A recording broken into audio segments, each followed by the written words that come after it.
तीन कौड़िया पाई थे गंगा में बहाई थे।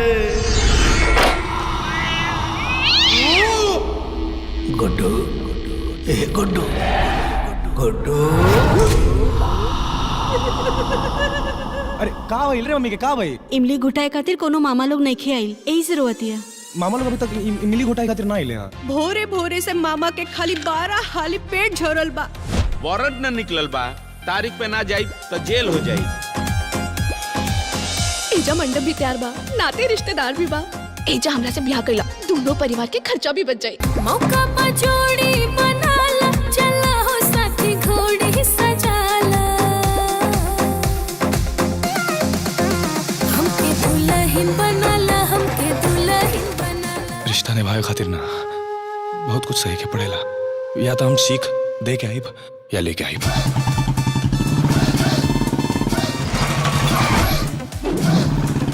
अरे गुडुआ कब अइले हा? बस 1 घंटा भइल। पानी वानी पीला।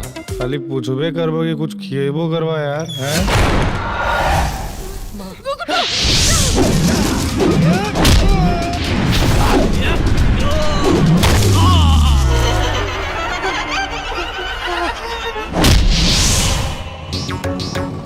प्रधान जी हम यहाँ पे बहुत तैयारी से आयल बानी।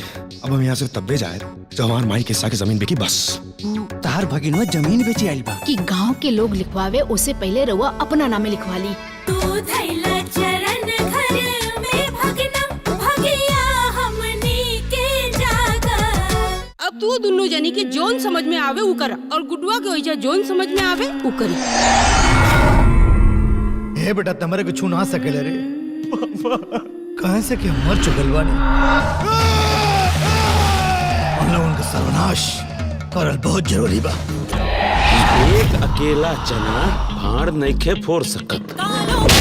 जमीन का नहीं नवीली दुल्हा लगा कि मुंह दिखाई अभी हम मुंह दिखाई बाद में। वो देख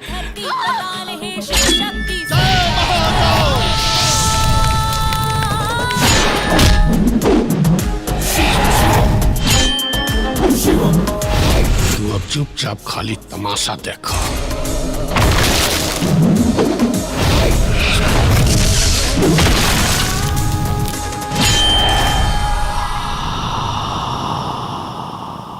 आत्मा देख के कैसन लागता। आपन पसंदीदा फिल्म देखे खातिर डाउनलोड करी दंगल प्ले ऐप।